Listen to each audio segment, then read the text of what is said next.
Hi, everyone. Welcome to this episode. Sorry, there seems to be a bit of confusion around whether we're live or not, but ding, ding, ding. Now we're live. Welcome to 2023 and another episode of Performance Cafe. I hope this is going to be a year filled with performance and success and meaning and purpose for you. And today I actually wanted to start by talking about purpose and meaning because I think that's so vitally important, especially as we, at the beginning of the year, take stock of everything that is going on and where we want to go this year. So then this morning, I actually came across a very interesting proverb. And when I thought about the proverb, I thought about resolutions, and I thought, it's that time of the year again, right? We are all holding our breaths and waiting to basically disappoint ourselves because, you know, the diet will last, well, dry January will not last past dry January because maybe we just don't have the money to buy more wine. You know, the exercise regime will last until the sun sort of shifts and we have the situation where, you know, the sun starts rising later and we get lazy to get up early. And then by the time the weather turns cold, there goes the diet and all the New Year's resolutions land up on the traditional graveyard.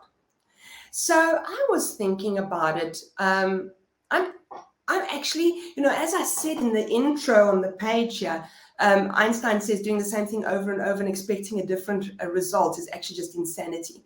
And I actually just think that New Year's resolutions should be scrapped, right? I think that they just don't serve us. They place a lot of pressure on us. And so I think there's other ways of doing it. But having said that, here we are. And I know people are Googling frantically. How do I make sure my New Year's resolutions last? So I've thought of a couple of ways that I make goals last for me. I don't really necessarily make New Year's resolutions, but I do like having a good goal, a North Star, something to point towards. And so the first thing that I find quite useful for myself is instead of saying, I'll go to gym 3 days a week and I'll do this diet and I'll, develop my emotional intelligence and I'm going to learn a new skill this year and all that, what I prefer to do is find a word for the year. You can find 3 words for the year. You can find a slogan for the year. But what happens is we're so busy managing these multiple little resolutions that it can cause a lot of sort of, I don't know, is it like decision fatigue? Because now I must remember to do this and I must do this and then I must change this and I must do that. So what I like to do is choose a word. Now, I am a great thinker. I enjoy learning new things. And the most unfortunate spin-off of that is that I've always got 1,000 great ideas and never finish anything. So I decided that this year, my phrase for the year will be intentionality, action, and results. So it doesn't help I have an intention to start something, but there is no action and no results. It doesn't help I take a bunch of actions that aren't aligned to an intention or deliver the results I need. And so that is my first hack, is a word for the year. And to be dead honest with you, you can break this down, of course. What is my word for the first quarter? My word for the month? What is, you know, you can actually just play with it and move it as you need to. I also think that sometimes, you know, we like to set goals and resolutions because it's the right thing to do. We ought, we should, but it actually doesn't really add meaning to us. I always remember the story. I think it's Warren Buffett, who's pilot. They were having a chat and he said to him, so how are you doing on your goals? And he said, well, I've got 10 goals, but I've only done 4. So now I've got to tackle the next 4.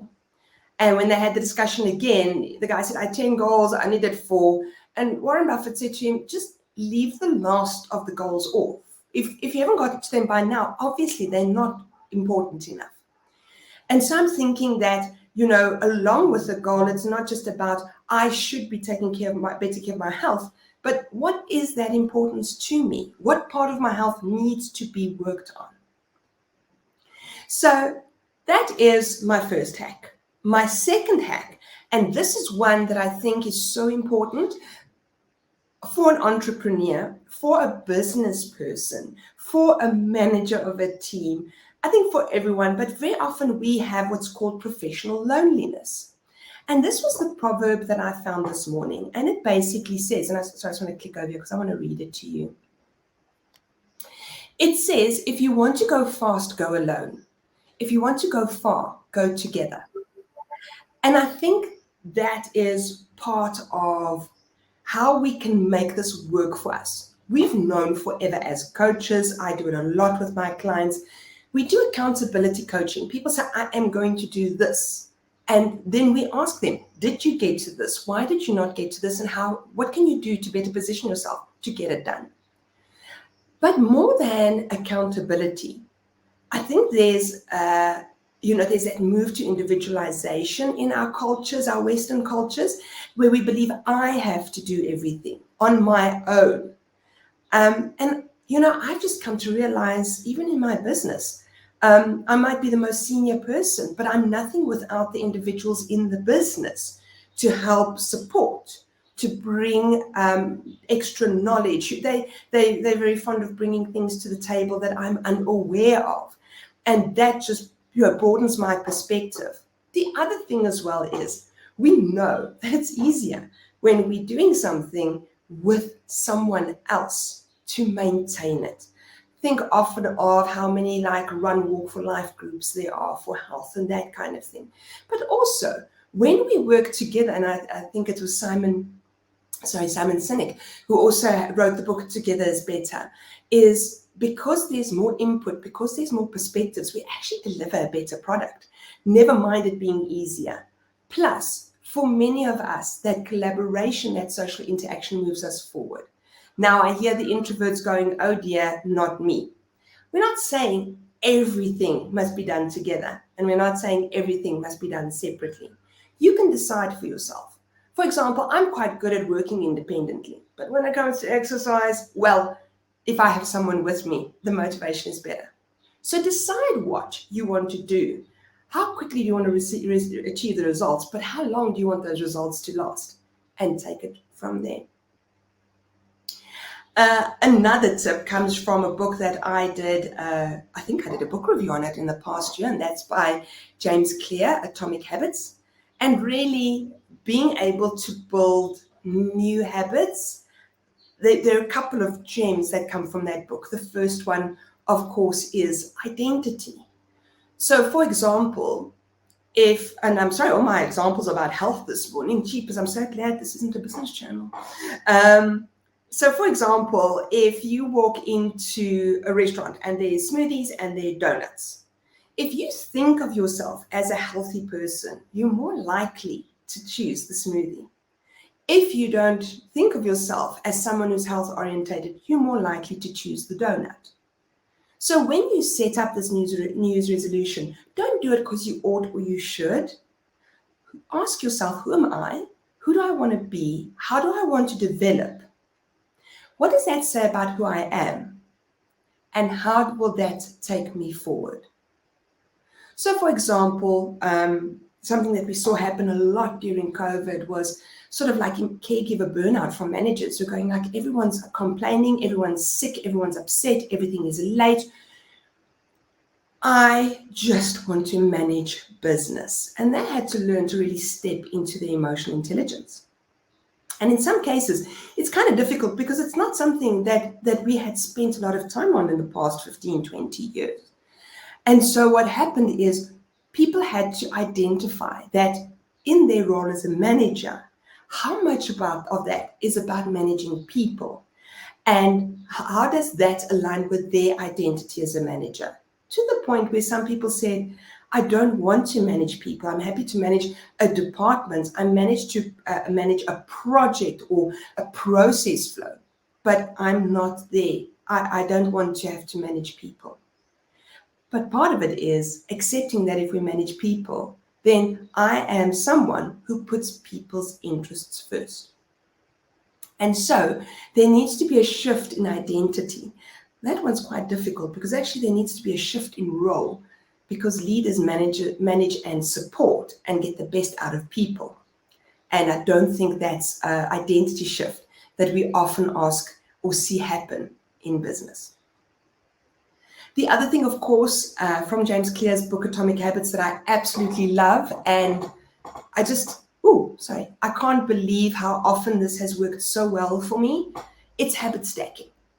So, for example, if you wake up in the morning, you brush your teeth, you wash your face, you shower, you do your hair, you get dressed. It's easier to sneak one small habit in there than what it is to go, right, I'm going to upend my entire world. I'm now all of a sudden going to wake up 2 hours earlier in the morning, so I'm awake by 5. Then I'm going to meditate. Then I'm going to exercise. Then I'm going to get dressed. That is a huge shift. And as we know, change can be really difficult. Plus, we have to ask ourselves, how much of that change actually serves me? All those things are good things, but do we need to do them every day? So he would say things in his book. James Clear says things like, for example, if you want to start eating healthier, then make sure there's a bowl of fruit next to the kettle, so that every time you grab a cup of coffee, you see the fruit, you take the fruit. Then after a while, once that's become a habit, make sure that when you grab a fruit, you grab a glass of water.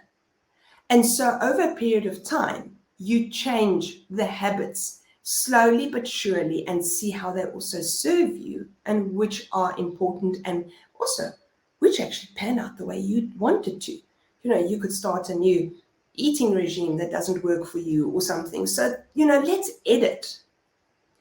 And I think the other thing around, and this is not from the book Atomic Habits, but another thing for me that's really important around setting these goals is the flexibility to adjust.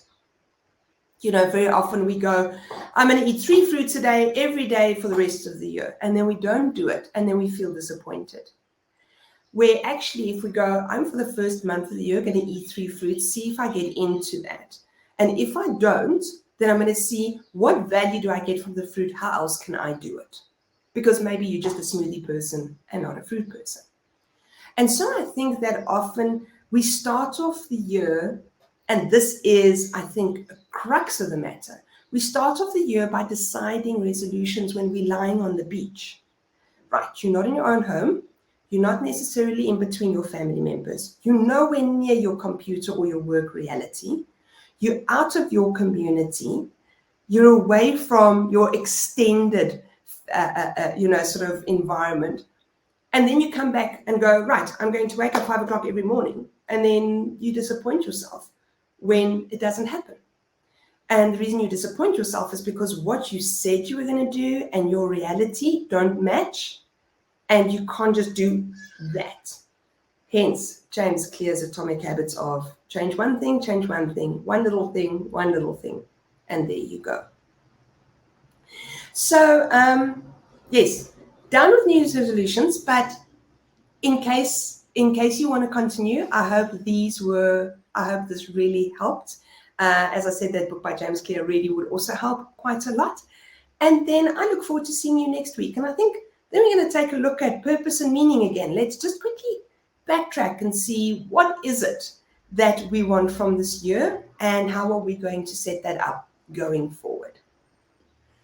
And then until next time, if you like this, please remember we do also stream across a variety of our social media channels, so you can go and find us across LinkedIn, Facebook, and the like. And then I'll see you next week on the Performance Cafe.